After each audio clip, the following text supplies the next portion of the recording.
दोस्तों, उत्तर प्रदेश के रामराज में साधु संतों का कितना सम्मान किया जा रहा है, ये बताने के लिए मौनी अमावस्या के दिन शंकराचार्य का विवाद ही काफी है। इस विवाद में अब एक और एंट्री हो गई है सांसद चंद्रशेखर आजाद की।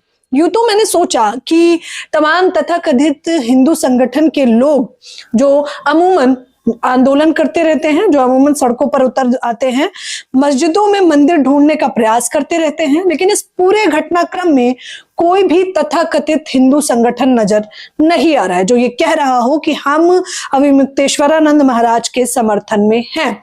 और यहां तक कि अगर मैं बात करूं तो सांसद चंद्रशेखर आजाद को ये तथाकथित हिंदू संगठन हिंदू विरोधी बता रहे हैं। लेकिन सांसद चंद्रशेखर आजाद ने अविमुक्तेश्वरानंद महाराज के लिए कुछ ऐसी बात कह दी है जिसके बाद आप सोच विचार में पड़ जाएंगे कि आखिरकार क्या भाजपा किसी की सगी है भी या नहीं। लेकिन सबसे पहले मेरा आपसे अनुरोध है कि आप हमारे चैनल हिंद समाचार को शेयर और सब्सक्राइब करना ना भूलें। चलिए अब शुरुआत से आपको बताते हैं। मौनी अमावस्या के दिन शंकराचार्य अविमुक्तेश्वरानंद और उनके तमाम अनुयायी स्नान के लिए जा रहे होते हैं। स्नान पर वहां पर पुलिस प्रशासन तैनात होता है और उन्हें कहता है कि आप पालकी में नहीं जा सकते हैं, स्नान करने जाना है तो पालकी से उतर कर जाइए। जिसके बाद उनके अनुयायी इस बात का विरोध करते हैं और कहते हैं कि शंकराचार्य जब भी स्नान करने जाते हैं वो हमेशा इस पालकी में सवार रहते हैं। प्रशासन और अनुयायियों के बीच झड़प हो जाती है, ये खबर मैंने आपको बताई थी। लेकिन जब उसके बाद सोशल मीडिया पर वीडियो निकलकर सामने आती है जिसमें देखा जाता है कि शंकराचार्य के समर्थकों की, उनके अनुयायियों की, उनके शिष्यों की बड़ी ही बेरहमी से पिटाई की जा रही है। इसमें एक 14 साल के लड़के शिष्य की भी पिटाई की जाती है जिसका पूरा गमछा खून से लथपथ हो जाता है। तो आप अंदाजा लगा सकते हैं कि कितनी बेरहमी से प्रशासन ने शंकराचार्य के शिष्यों की पिटाई की है। इस वीडियो के वायरल होने के बाद शंकराचार्य सीधे तौर पर कहते हैं कि उनकी जान को भी खतरा है। और ये खतरा किससे है? सीएम योगी आदित्यनाथ की सरकार से। वो आगे यहां तक कहते हैं जिस बर्बरता से हमारे अनुयायियों की पिटाई की गई है, सीएम योगी आदित्यनाथ औरंगजेब की तरह बर्ताव कर रहे हैं। और मैं तो इन्होंने हिंदू भी स्वीकार नहीं करता हूं क्योंकि इन्होंने 150 से भी अधिक मंदिर तोड़े हैं। ये कहते हुए वो वहां पर अनशन पर बैठ जाते हैं इस उम्मीद के साथ कि प्रशासन उनसे माफी मांगने आएगा। ठीक उसी प्रकार से जब वर्ष 2015 में अखिलेश यादव की सरकार थी और उस वक्त अखिलेश यादव खुद माफी मांगने गए थे और शंकराचार्य ने, ये वही शंकराचार्य है अविमुक्तेश्वरानंद जिन्होंने माफ कर दिया था। उस बीच भी वीडियो सर्कुलेट किया जा रहा है सोशल मीडिया पर, लेकिन एक तरफा खबर बताई जा रही है ये कहते हुए कि अभी तो केवल पालकी रोकी है लेकिन पहले तो आपके ऊपर लाठीचार्ज भी किया जा रहा था। लेकिन पूरी खबर यह है कि उस वक्त अगर लाठीचार्ज किया गया था तो अखिलेश यादव खुद गए थे माफी मांगने। चलिए अब खबर पर फिर से आ जाते हैं। शंकराचार्य ने सीधे तौर पर तमाम आरोप प्रत्यारोप लगाए। इसके बाद प्रशासन उन्हें एक नोटिस थमा देता है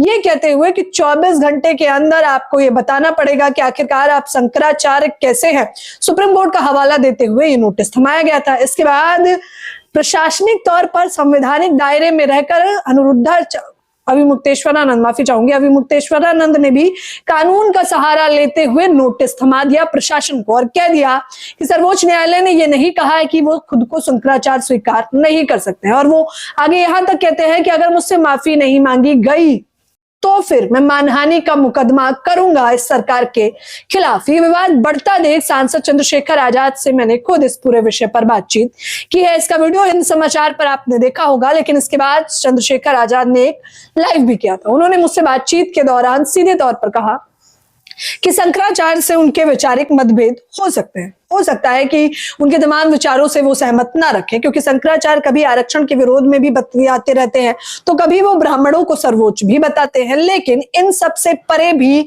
एक बात है, वो है इंसानियत की। इसको लेकर चंद्रशेखर कहते हैं कि मैं इंसानियत के नाते उनका सम्मान करता हूं और मैं मुख्य तौर पर प्रशासन से ये गुहार करता हूं कि इस पूरे विषय को लेकर उन्हें थोड़ी संवेदनाएं बरतनी चाहिए। और वो आगे कहते हैं कि आप सोचिए अगर ये सरकार शंकराचार्य की नहीं है तो तमाम लोग जो इनके समर्थन में हैं, जो तथाकथित हिंदू संगठन बीजेपी के समर्थन में है, वो सरकार इनकी भी सगी नहीं होगी। इस पूरे विवाद को बढ़ता देख तमाम लोग अपनी अपनी प्रतिक्रियाएं दे रहे हैं।